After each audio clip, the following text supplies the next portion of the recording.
Welcome, everybody. I'm very pleased to be here chairing this Observer hustings at the convention. Paul's already getting into heckling mode. Calm down for the moment. We're missing one guest, but hopefully they'll turn up soon. But let me quickly introduce my panel. On my far right, I'm only speaking figuratively, obviously, is Stephen Dorrell, a former Conservative cabinet minister who was on the Remain side of the argument within his party.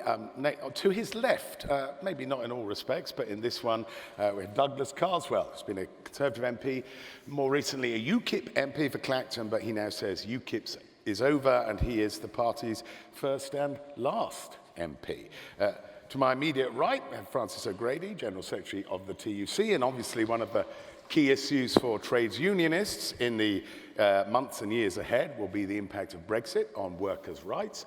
To my left, we have Paul Mason, author, broadcaster, decided to give up an illustrious career in journalism to be one of, I would say, the most articulate spokesman for Corbynism that we have at the moment. Thank you. And over there we have Rachel Johnson, who recently said she was forsaking the Conservative Party for the Lib Dems. She's become a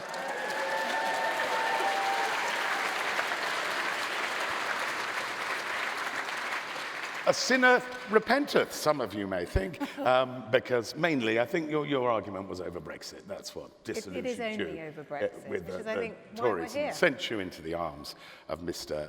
Farron. Now, I've just asked everybody, my panellists, to keep your answers fairly short. I mean, not as short as a strong and stable leadership soundbite, but I'll try to provide that this evening, but reasonably short because we've got lots of questions and not a huge amount of time. And I would also ask the people who are going to ask questions from the audience if you could make sure it's a question rather than a speech of your own, if you don't mind. And I'll take the first question from the floor, and that comes from Dr. Anne Butterfield. Anne, would you like to pop your question to my panelists, please? No, sorry. We can hear you now. Yeah. I'd like advice from each member of the panel, please, on what is the best thing for an individual pro-EU UK citizen, such as myself, to do from now on to contribute to the reversal of this catastrophic referendum result and ensure that we stay in the European Union.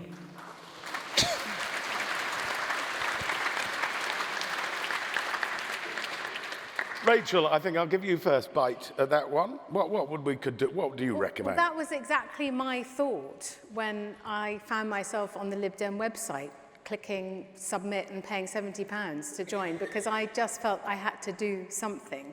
And the Lib Dems being the only party that actually offer the voters, as opposed to Parliament, a second look at whatever deal there is, if there is going to be a deal, which is a whole separate conversation.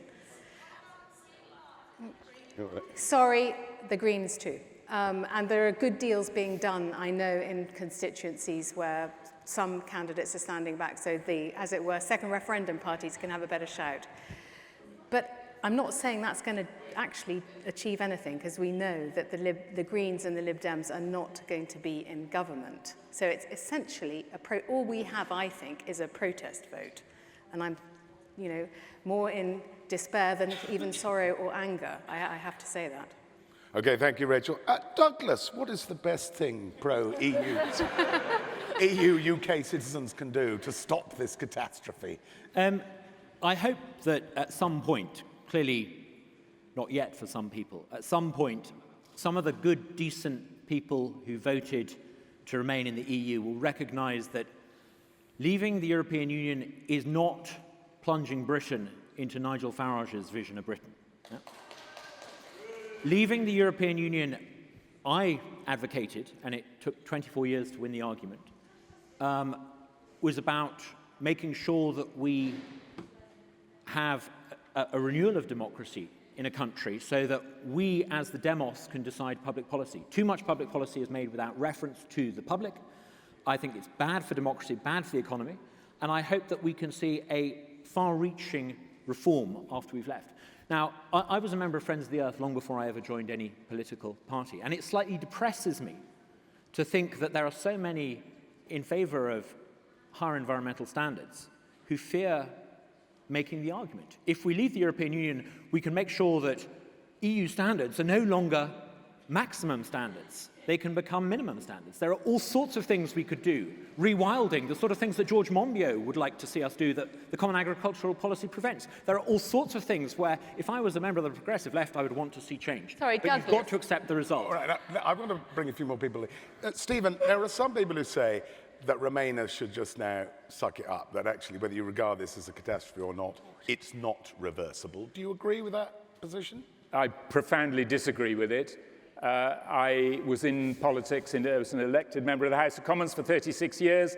I don't remember ever advocating a policy on the basis that this is a less bad option than the alternative.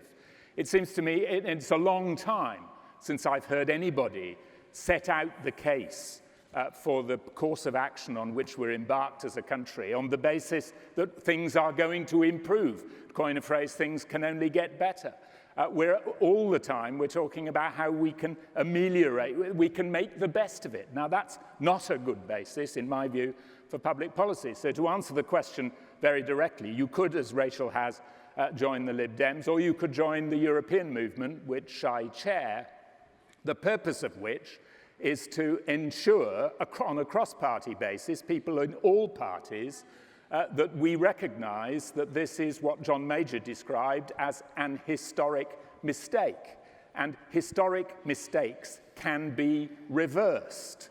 And the objective needs to be not to make the best of it, or to imagine that somehow this is a final decision on an argument that has so far gone on for over 300 years in terms of the relationship between this country and the rest of Europe. What we need to do is to engage with our fellow countrymen and women and make the case for which the European movement was founded in the late 1940s, that the best interests of this country are served by engagement with our neighbours. We talk about a divorce. It's the first divorce deal in history, the first clause of which is we continue to cohabit and we continue to share the overhead. That is a ridiculous basis for public policy, and the sooner we reverse it, the better. Stephen, thank you very much.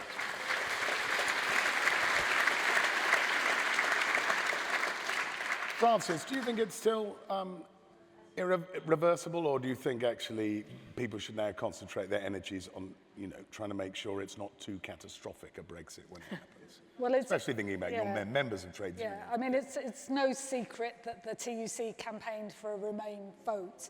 And by the way, just to say, that wasn't an easy judgment. We're part of the ETUC, our European trade union movement.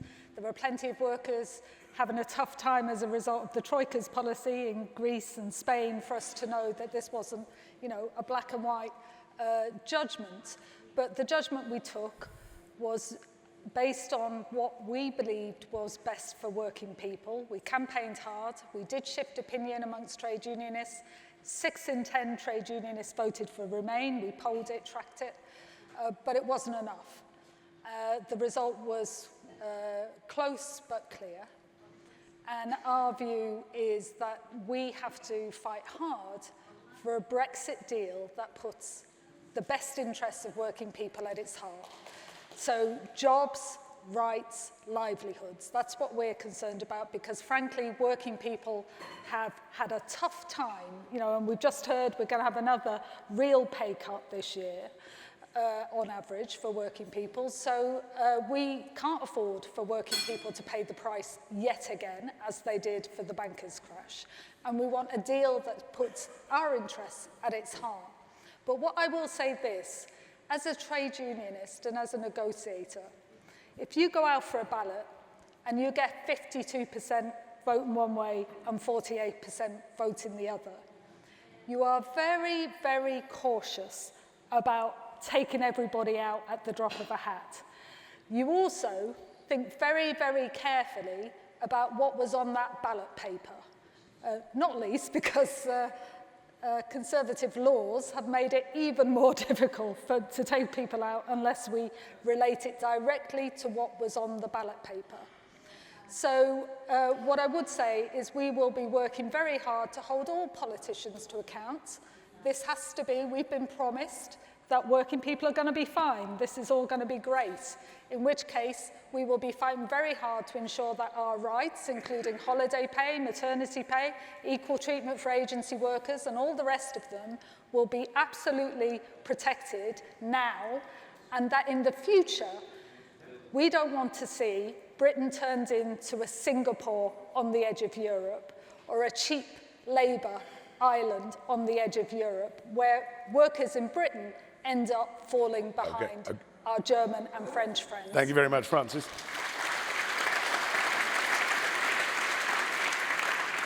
Now, Paul, if it was conceivable Brexit could be reversed, I think most people would hold, even those who are very disappointed by the result of the referendum, that it either requires a government elected on a manifesto saying it was going to reverse this, which, I mean, unless the Lib Dems are going to get a majority in June the 8th, probably not going to happen, or you'd need a second referendum. Do you think either of those are plausible? Before I answer, let me just say I'm not in any sense a spokesperson for Corbyn. I said advocate. Yeah, but because my view's slightly different from him, and are expressed much more forthrightly. Fair enough. And I am still a journalist. So the thing is, we need to stop what began last week, which is a UKIP Tory government. That's what's going to happen.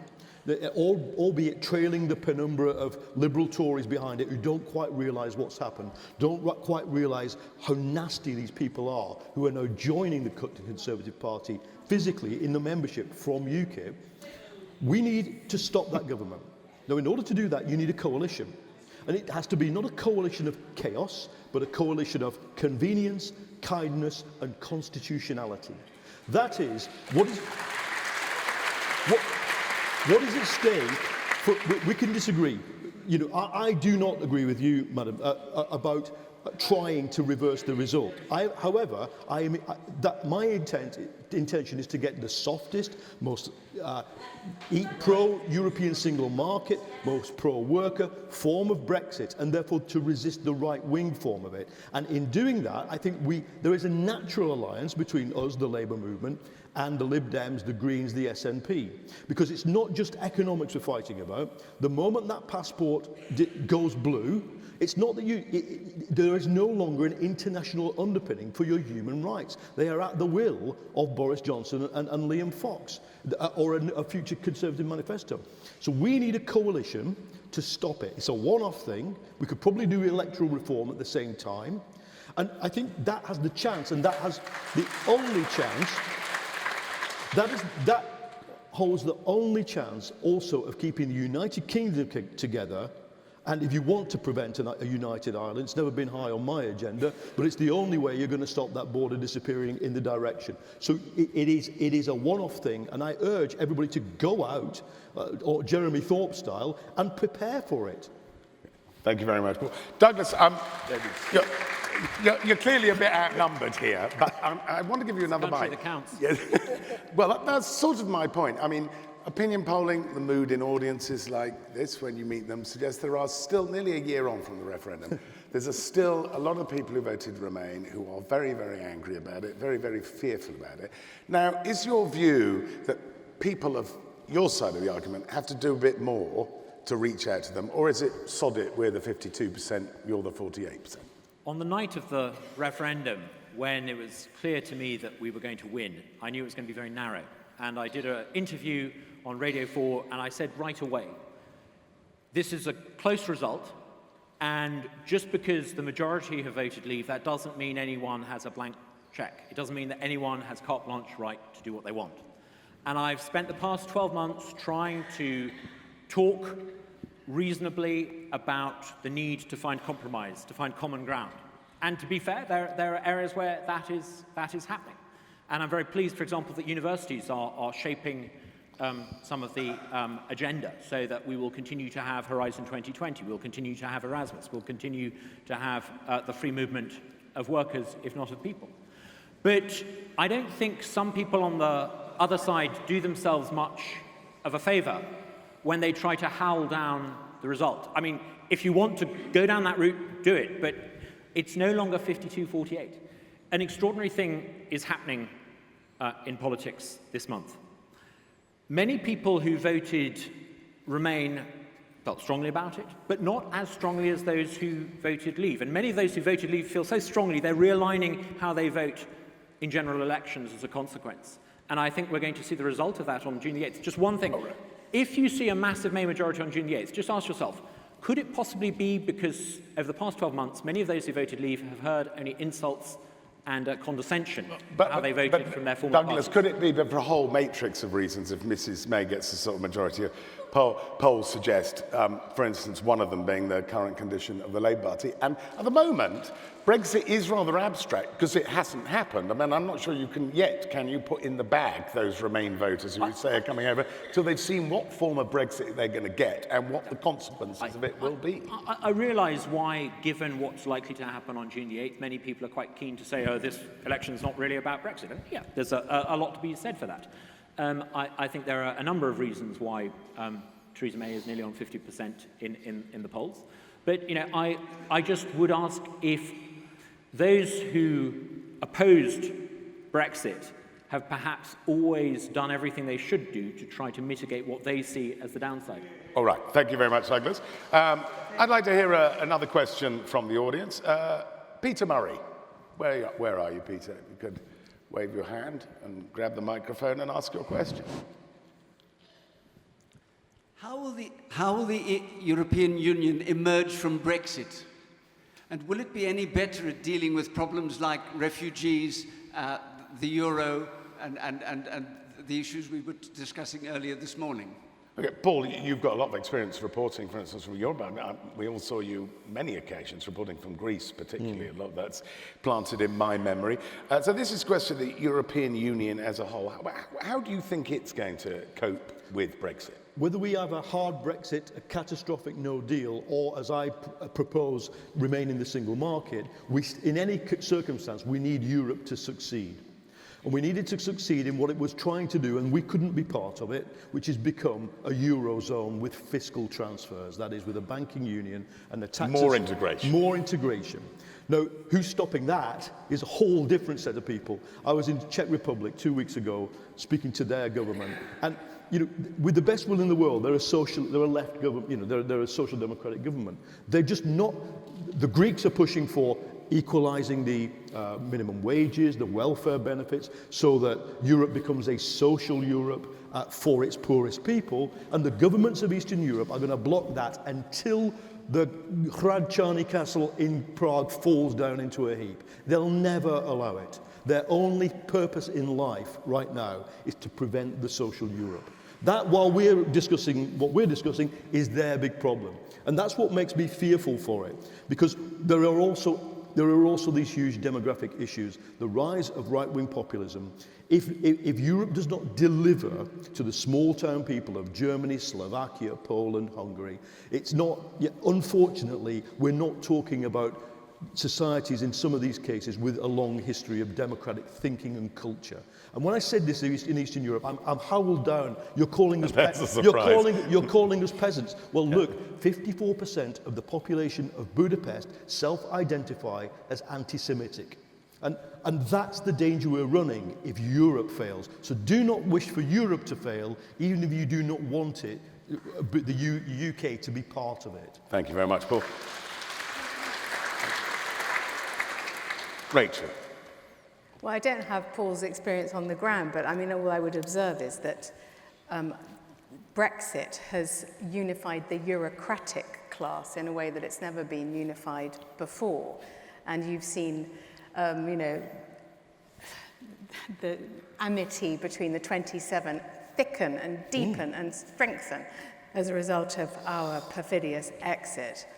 And it's, in a way, I think it's unified Europe. I mean, people say that Europe needs us more than we need Europe. It's just not true, and they know that, and Douglas should admit that too at some point. Rachel, there's some who argue Emmanuel Macron's just won in France, so it's not going to be Le Pen, Yeah. that's making Europe more confident, maybe, about its own future after a very, very rocky period. And there are some who argue that means actually they'll give us a better deal because they'll feel more relaxed about Britain easing it. Do you buy that argument? Well, in terms of France, I mean, so far Macron has said that he's going to rip up Le Touquet and he's going to have, you know, the hordes are going to not be penned in Calais or that coast anymore, but we're going to have them on our shores, and that's our bad.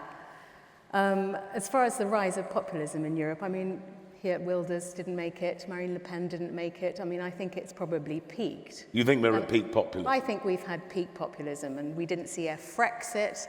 And I think part of that movement came from the fact that, well, this morning's news, you know, the Bank of England says we're going to be poorer.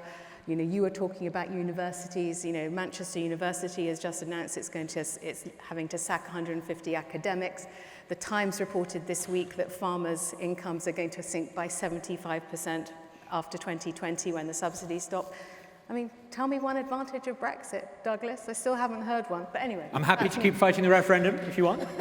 Well, we will keep fighting the referendum until nothing is agreed, until everything is agreed. Keep going. Keep going. Francis, what do you hope for and perhaps also fear from, because this is what the question was about, the rest of the European Union, which we're now on a trajectory to depart? Well, first of all, we both need to succeed. Lots of jobs in the EU depend on it, lots of jobs in Britain depend on it, and it's important for both of us to have fair trade between us. So, you know, we both need to succeed. I feel a little less optimistic, I think. You think I'm optimistic? Sorry. You don't understand me at all. Join my world. In terms of, for example, the French election results, you know, good news for sure, but let's be clear. The good news we're celebrating is that a fascist came second to a banker. Good line. And some of us feel it's not all over yet. And I'll tell you for why, is that, and this issue is much bigger than us, it's much bigger than the EU. It is a global issue about what's happening to working people in the world, what's happening to our share of the wealth, what's happening to our sense that we've got a voice, and why that slogan about take back control had such resonance with so many people, because so many of us, including in this hall, feel we are not listened to and that things have to change. Now, one of the reasons our judgment was to stick with the European Union was because it is the last model, imperfect though it is, that recognized that working people need a voice built into the system as much as business get that voice, that it is important to have a social dimension, that corporations have responsibilities to the society that they make profits in, and a lot of that has been lost, and that's why we want a new deal for working people, whether it's here Francis, if I could just... Sorry. We know, well, she said she would like to, Mrs May would like to put workers' representatives on boards. Does that idea commend itself to you? The TUC has been campaigning for years to do the common sense thing which people across the board, including a majority of Conservative supporters, support, which is to see workers represented at every level of decision making. Why not? You know, the majority of shares in Britain are held for a matter of months. Nearly half of all shares in Britain are held overseas. The idea that shareholders are the sole stewards of the long-term interests of a company when you've got workers whose livelihoods depend on the success of that company being shut out of the boardroom door. So we welcomed publicly Mrs May's announcement, and I have to say we're very disappointed that it was dropped as soon as it appears that the business lobby... Maybe with a big majority she'll do it. What do you think? I'll be interested to see what's in the manifesto. Stephen Dorrell, passionate pro-European though you are, would you concede to people like Douglas that the EU has brought quite a lot of this on itself by failing to recognise what was going on with European voters, what they were thinking about various issues, not just immigration? The short answer to that is yes, and the long answer to that is yes. There's so much of what Paul and Francis offer by way of analysis with which I agree. What I disagree with them about is the way of dealing with it. But let's be clear about what the analysis is. The analysis is what some people call ordinary people. I'm an ordinary person. Let's be more specific about this. People at the bottom end of the income scale have noticed that at times of relative economic success, they have been excluded from that success. This is not that they don't understand. It is that they do understand. And that's the issue which those of us who believe in liberal economics have to address, is that we've seen relative economic success, but we've seen total failure of social policy. And the reason I'm a passionate pro-European is that I think it's completely the wrong response to that set of circumstances to leave the social policy intact and change the economic policy, which is what I think we're in danger of doing. What I would want to see as the route forward, the way of dealing with this in the 5 to 10 year term, is recognition of the benefits that a liberal global economy can bring to every citizen of the planet, but recognition also that if that is to be allowed to develop, it has to have consent from the whole community, and that means there has to be fair shares of the rewards of success within identified communities where people have a sense of identity. That's the failure, not just in this country, but in Europe, in North America, and in other parts of the world as well. Okay, let's round this up. Let's round this section off by going to you finally, Douglas. Now, there were some people, I think Michael Gove was prominent among them, during the actual referendum campaign, who were sort of wishing destruction on the EU as a whole. They thought Brexit would trigger a contagion that would bring down the whole thing. Do you share that view, or do you wish the EU a prosperous future, but without Britain? I think it would be incredibly foolish and stupid for anyone in this country to want to see the EU, after we've left it, anything other than to flourish and succeed. I incidentally don't think Michael Gove said that at all, but there were plenty of people in my former party, not my former party, but my former party, UKIP, who have made such foolish noises and who have talked about it almost with a sense of glee. And I think that's an incredibly stupid thing to do, particularly if you rely on the goodwill of their public policy makers in the future. But we don't want to see the EU, once we've left it, anything other than flourish. And I hope that the act of leaving forces the EU to have the conversation that I think it so desperately needs to have. But I just wonder if the European project, which since the days of Jean Monnet is deliberately designed to shut out the demos from the conversation, is long-term viable without far-reaching change. Many people in Europe are waking up to the fact that Europe is organized in the interests of an oligarchy. Tens of millions of people in southern Europe have had their chance of prosperity sacrificed on the altar of currency union. Bailouts have transferred from one country to another, not to help people in Greece, but to rescue German bankers from the folly of their own investment decisions. We see people who can afford armies of bureaucrats in Brussels writing the rules in the name of the single market to shut out the competition. These are the sort of people who wanted TTIP. These are the sorts of people who run Europe. Davos man, think of that elite who gets together, that gilded elite who gets together, flying business class, descending from private jets to preach austerity to the world in Davos. They are the people who run the European project. Now, if you want the European project to succeed, it's not enough to say that those who oppose that oligarchy are populists. There are some pretty vile populists out there, and incidentally, I think we should be appalled that 1 in 3 French people voted for a fascist last week. That is a shocking statistic. It's not all right.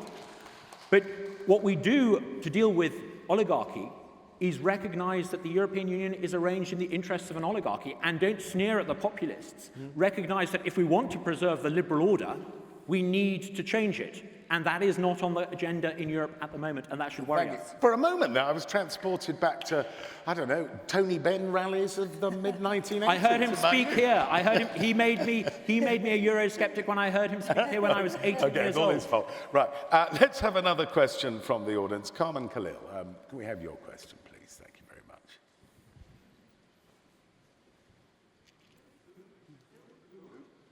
much. Carmen, are you here, Carmen? Yes?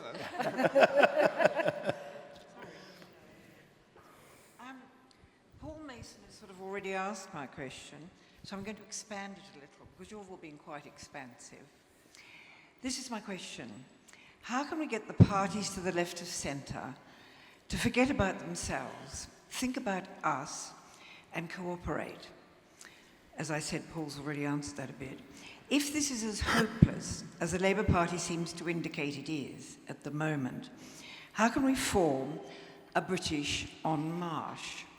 And I would include in my question now that I don't think it's adequate for Francis O'Grady, who leads the trade union movement, or whatever position you have, to dismiss a banker who's a man who tried to stand up for a different class of opinion in France. It's not just about bankers and ordinary people and working people. Europe is much more about culture, civilization, and a shared history. It's not just about working rights for working people. Thank you very much. Thank you. It's true Paul touched on this, so I'm not going to ask you for a moment, Paul, but nobody else got an opportunity to talk about this. Rachel, from your new Lib Dem perspective, is it the so-called Progressive Alliance, or whatever you want to call it, is it actually a viable project? Doesn't seem very viable at the moment during this general election. Is it the 11th today? No, it's the 12th, isn't it? Well, anyway, at 4 p.m. either today or yesterday, nominations closed for those who wanted to stand as candidates in the forthcoming June the 8th general election. And so to that date, we didn't see the emergence of any Progressive Alliance, any centre coalition, any defections from the Labour Party, even though there's constant gossip and rumour about 100 MPs going underneath the Blair-Mandelson umbrella, which maybe you know more about than I do. But what happened? You know, this country did not produce the next Blair, the next Macron. And we're going to have to wait another 5 years, and I think in a sense that's a good thing, because it gives the coalition of progressives Is Tim Farron not the new Macron? The old Macron. See him as the new Macron?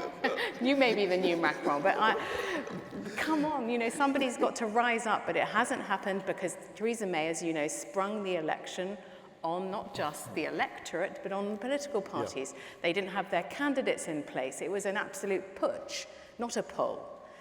And therefore, she's going to sweep the board, and there we are. And so everyone's got 5 years now, 5 years for all of you to come up and do something and to make your voices heard and stand up and be counted and experience family humiliation and cabinet trolling, as I have, in the cause of a fairer country that remains part of a greater project. And I agree, it's a historic mistake. And thank you, Stephen.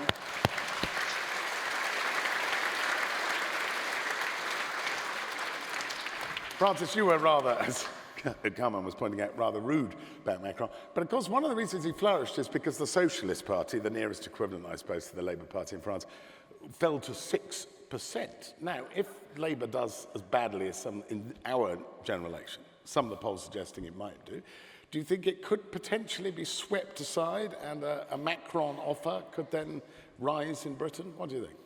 And what would the trade unions do in those circumstances? I think there's something deeper going on, and I'm sorry if I offended any bankers in, you know, it's not about the occupation. I'm sure there are some very good ones, but what it feels to me is that there's a lot of attention about globalization being the problem. I don't think it's globalization per se. I think it's the model of globalization that we've had really since the late 70s onwards, that has not produced the kind of finance and banking system that serves the economy for the common good, that hasn't delivered fair shares, that has been about liberalising finance to the detriment of what we call Can I the just real come in? economy. You might be right. These are real issues. But you might be right, but the people of France have just elected a banker as their president, and we are, if the polls are half right, Britain's next prime minister is married to somebody in the investment fund industry.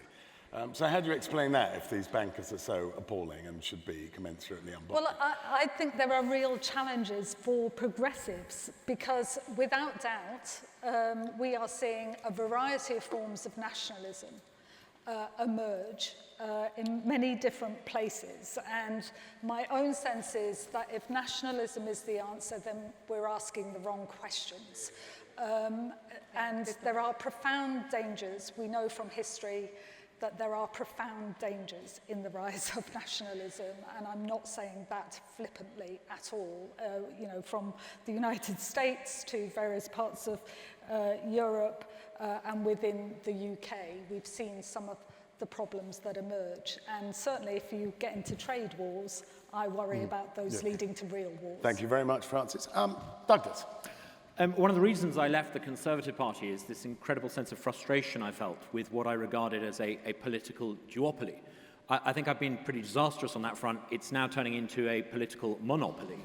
And I think on June the 8th, those of us who don't believe in a one-party system should ask ourselves some pretty profound questions. And I think the first question we should ask is, look at what's happening to social democracy around the Western world. It's in retreat and defeat.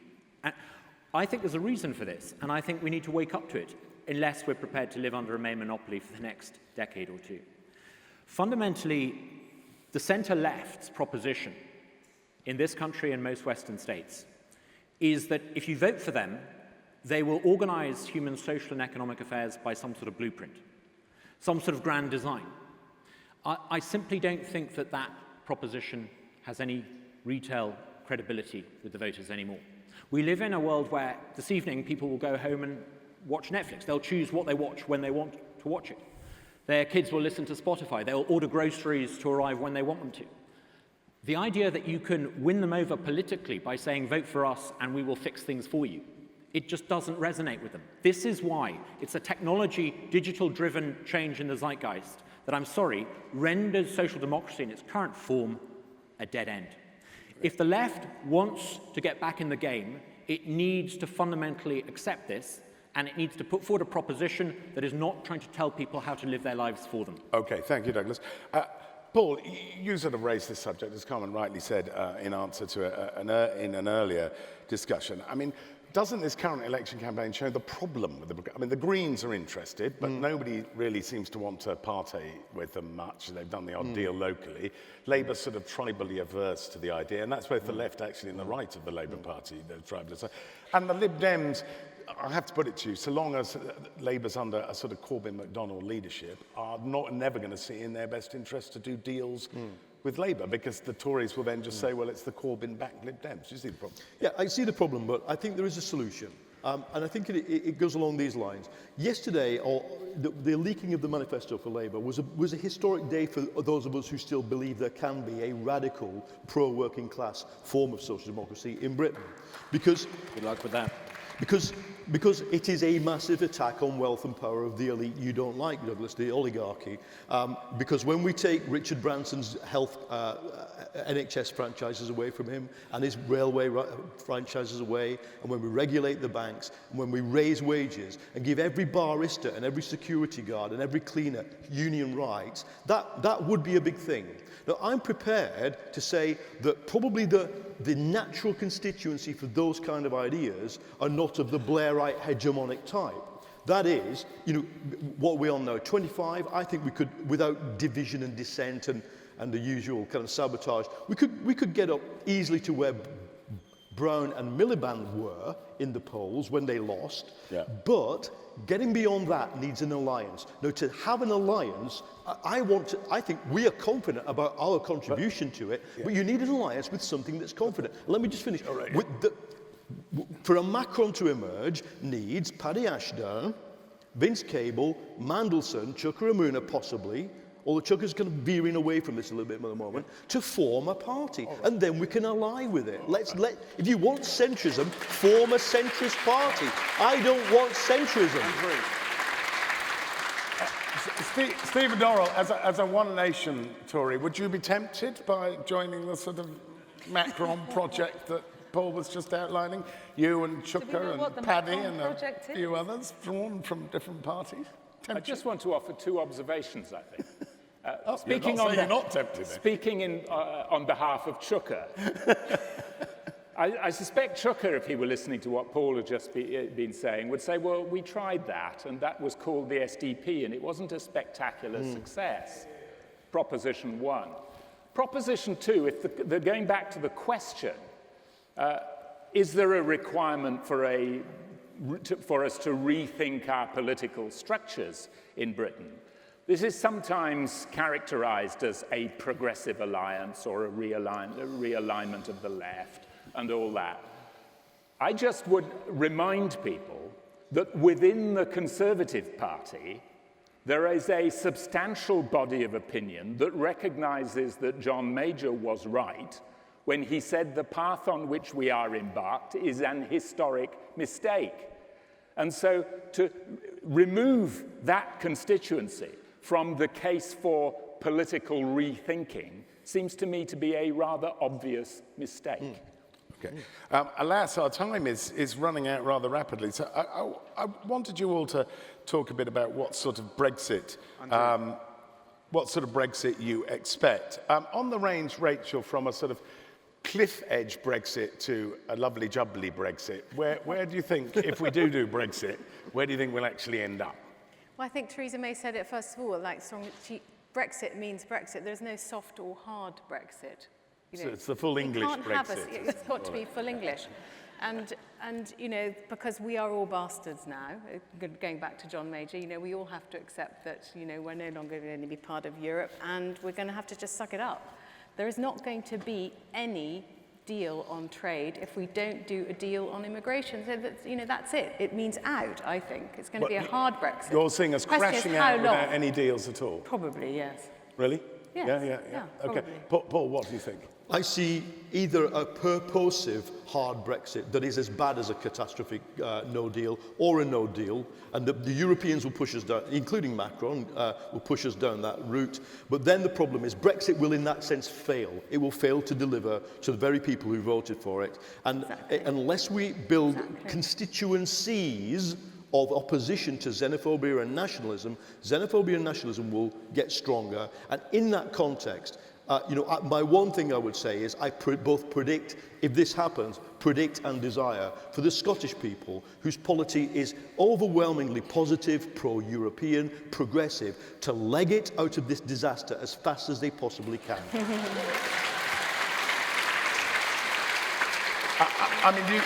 They might do, we'll see. But would you not worry that would leave broadly progressive opinion in what was left of the United Kingdom even weaker? I can't wait to have the English right versus the English left. Bring it on.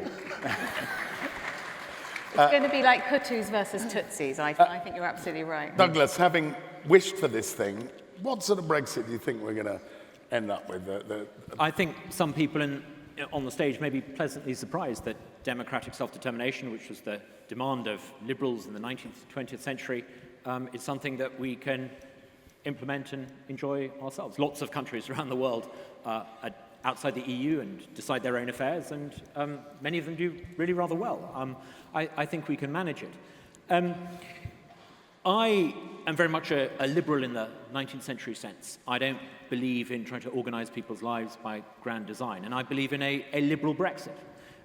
We will see an end to the free movement of people, but we will see the free movement of workers. We will see a higher rate of labour mobility. Douglas, they're not going to change the definition of from people to labour. That is agreed. It's indivisible. I'm very, very happy to have the conversation, Rachel. No, but where's the evidence that they're going to change the definition from free movement of people to free movement of labour? As it was, actually. As it used to be. Yeah. The Maastricht Treaty created the idea of a common citizenship. That will go. But it's inconceivable that if we hadn't been members of the EU over the past 40 years, a British company couldn't have hired workers from the EU. And there will be, if you want me to elaborate, Rachel, I'm very happy to. In Whitehall at the moment, not too much elaboration. The proposal being looked at is that any company or university would be able to hire anyone from the EU, issuing them a national insurance number, there's an innovation, on one major proviso. They paid them more than £24,000 a year. So I think that would address many of the concerns people have had. It would also address the issue of wage compression and poor productivity. But this is where the conversation is, Rachel. People have accepted the result and are trying to make it work. If you want to refight the referendum, keep digging. I bet there's more to this conversation than just Britain, or dare I say, even what's going on in the right of British politics. There's 27 other moving parts to the negotiation.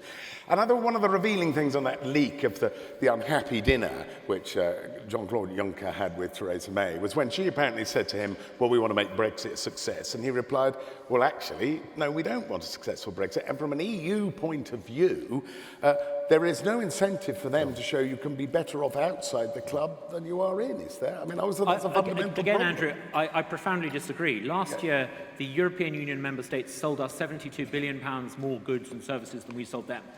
They are not going to put restrictions on cross-channel trade from which they're the principal beneficiaries. Theresa May at that dinner also showed her hand that she wants an early deal on reciprocal rights for EU migrants. There are 3 times more EU workers and citizens living in the UK than UK citizens living in the EU.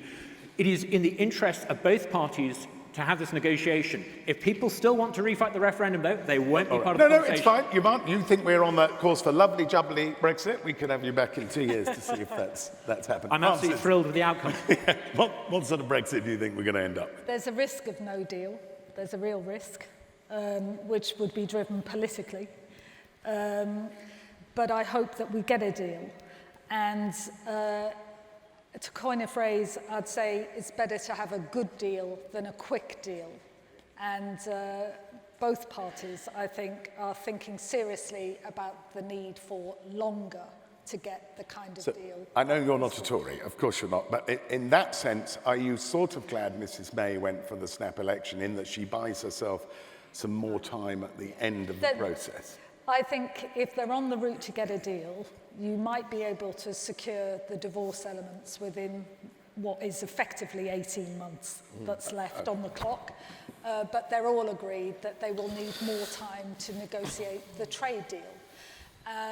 If it's not going to be a TTIP, which I think people are quite rightly critical of, we don't want our public services hawked out and put at risk of privatisation. We do want workers' rights. We do want decent jobs. We want the right to remain, because frankly, I think it's a disgrace that there are families in Britain today who have no idea what their future is.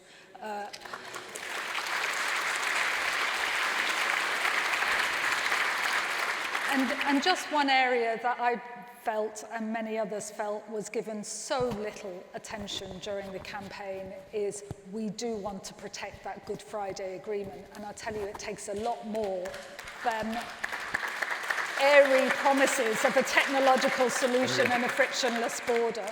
But those are our tests for a good deal, and I think we all need to hold politicians account to deliver it. Thank you, Francis. Now, Stephen, knowing the Conservative Party as well as you do you think Mrs May might be able to come to some sort of compromise with the EU, and just as importantly, whether she could actually sell it to those elements of the Conservative Party which seem to think the only good deal is no deal? I mean, it depends obviously on her majority, the nature of Parliament. I actually think that this discussion misses what's going to be the main political argument during the life of the next Parliament, which is that Brexit isn't an event. There will be an event, assuming it happens, when a treaty change happens. But actually, this is an economic, social, and political development. It is a process. And it is gathering pace already. We're already seeing some of the Brexit effect working through the economy. That will continue to develop in anticipation of the day, and it will carry on developing after the day. And therefore, the question, it seems to me, is much more about the political discourse that will take place about the nature of these transactions going on through this next Parliament and beyond. And there will be a temptation on the government to say we're carrying out the people's mandate for the referendum. And people like Douglas will say, people like me are refighting the referendum. Actually, if the government turns around and says we're carrying out the mandate from the referendum, the response is very simple. Don't blame the people. This is a government that will have a set of policies that will deliver, in my view, increasing economic difficulty. That will create pressures and political issues within the economy, which will need to be addressed during the lifetime of the next Parliament. And those will be the issues that will define the debate as the next Parliament unfolds. And the issue for people like me, who believe this is an avoidable historic mistake, is to find the way in which we can make the argument that even if we're embarked on a course which is an historic mistake, it is possible to change your mind. Thank you very much, Stephen.